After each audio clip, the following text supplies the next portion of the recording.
So there is a moment in every serious business strategy where everything feels wrong. Not chaotic, not confusing, but wrong. And it doesn't happen in the beginning. The beginning feels optimistic. You're building, you're excited, you're energized. It happens after commitment, after 6 months, after you've posted consistently, after you've spent real money, after you improved your production quality, after you've studied positioning and refined your message. And still, nothing dramatic happens. Revenue is flat. Leads are inconsistent. And engagement feels unpredictable. Your analytics dashboard doesn't justify your capital deployment. That's when the internal dialogue changes tone. Maybe this isn't working. Maybe we've miscalculated. Maybe this market just doesn't respond to authority positioning. That exact moment, that psychological fracture is when 99% of brands quit. Not because their strategy was flawed, not because their product was weak, but because they encountered a structural phase they didn't understand. A phase I call the perception lag. And if you misinterpret it, you will sabotage your own compounding. Most operators treat marketing as a transaction. Money in, revenue out. Immediate exchange. And that works for commodities, but it does not work for authority. Authority is not purchased, it is constructed, and construction has stages. When you build infrastructure, whether physical, financial, or perceptual, there is always a phase where capital flows outward before visible yield flows inward. In private equity, early performance often dips negative. Capital is deployed, assets are acquired, and revenue has not yet matured. No serious fund manager panics at that dip because they understand time horizon. But in marketing, most business owners behave like day traders. If the line doesn't move immediately, they exit the position.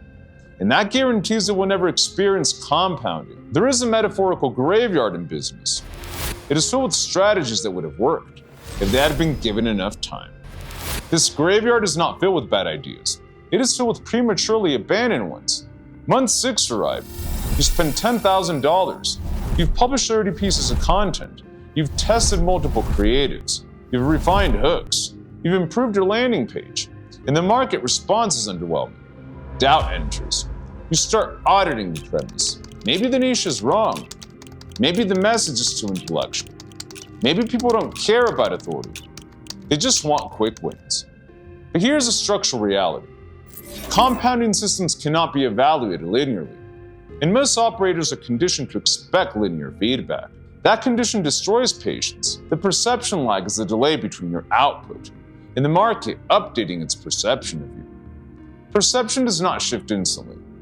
Trust is not granted on first exposure. Recognition must precede familiarity. Familiarity must precede legitimacy.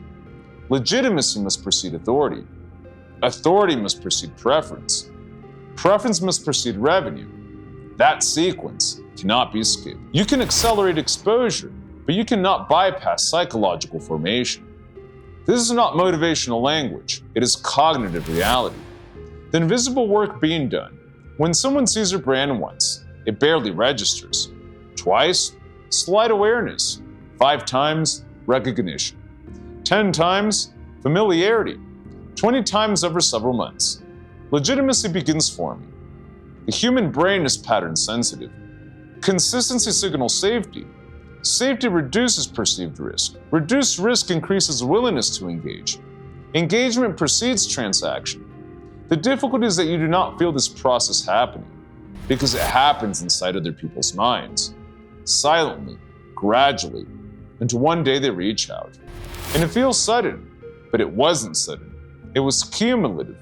While you feel invisible, platforms are collecting data. Meta tracks watch time, scroll stop rate, engagement clustering, creative fatigue, audience overlap. YouTube tracks retention curves, session duration, click-through rate, return viewer frequency. The algorithm does not reward intensity. It rewards stability. But stability requires repetition. Repetition requires endurance. If you post for 60 days and stop, the system does not recognize a pattern. If you deploy ads for 2 weeks and shut them down, the learning phase resets.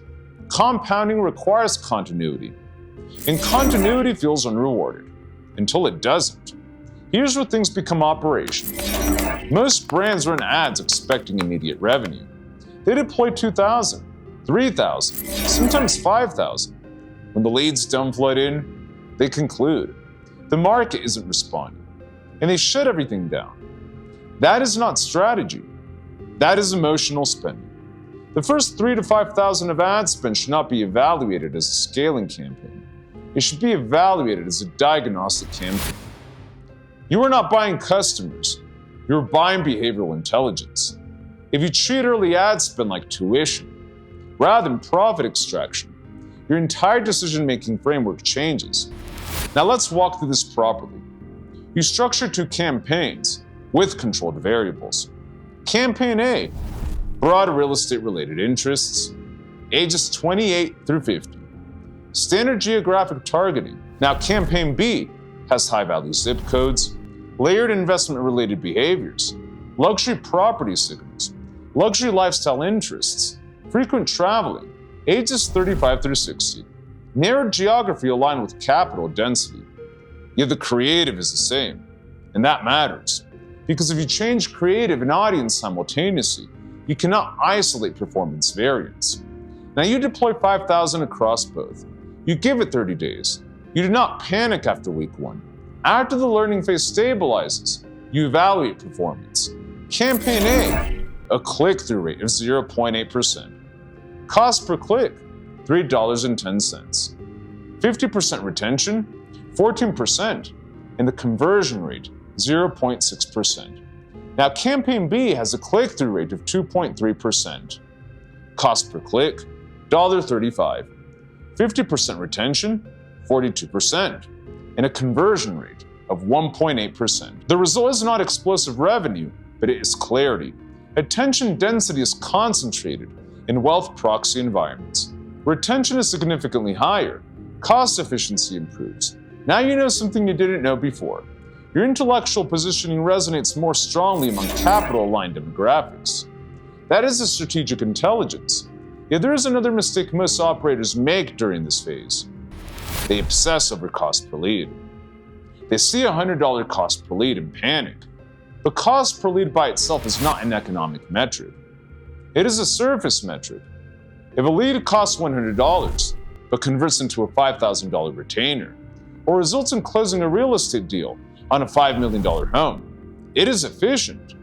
The correct question is not, how cheap are my leads? The correct question is, what is my cost per acquisition relative to lifetime value? Cheap leads that never close are expensive.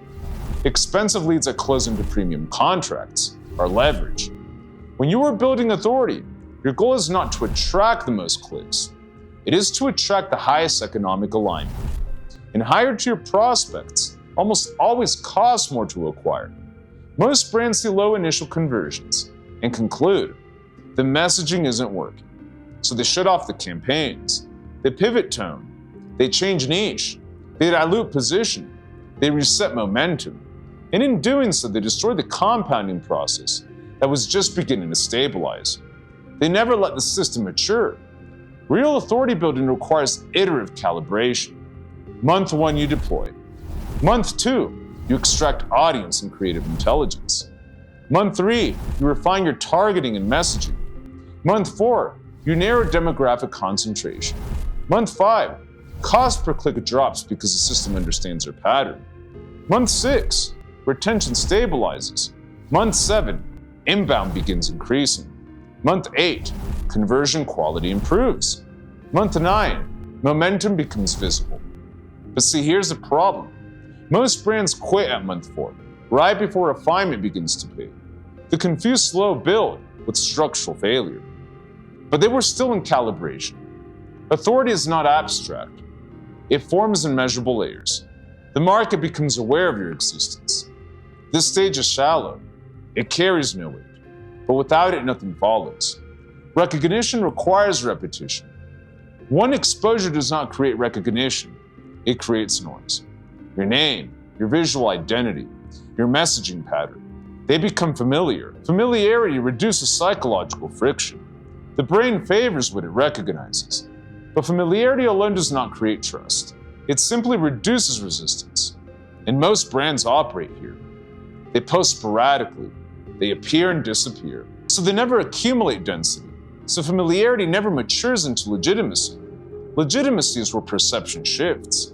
The market begins to think. They seem established. They've been around. They're consistent. Consistency signals seriousness. Seriousness signals stability. Stability reduces perceived risk. This is where authority construction truly begins. But legitimacy takes time. It cannot be rushed. Authority emerges when the market assigns intellectual weight to you. They understand this space. They think differently. They see patterns others don't. Authority is not self-declared. It is assigned by the market, and it is assigned only after legitimacy is established. Preference is where revenue accelerates. If I need this, I'm choosing them. This is where pricing power increases. This is where inbound improves. This is where deals feel easier. But preference cannot be engineered instantly. It is a byproduct of every stage before it. The perception lag is psychologically brutal because feedback is delayed. Because you're working, but the system hasn't reflected progress back yet. And humans rely on feedback loops to maintain motivation. And when effort does not produce visible return, motivation weakens. So the majority resolve that discomfort by stopping, because stopping feels like control. But stopping resets compounding, and resetting traps you in a perpetual stage. Every time you restart, you lose accumulated recognition. You lose algorithmic pattern density. You lose brand familiarity momentum. You lose legitimacy formation. You start from zero. The market forgets you faster than you think. Continuity is the most underappreciated asset in authority building. And continuity requires tolerance for delayed gratification.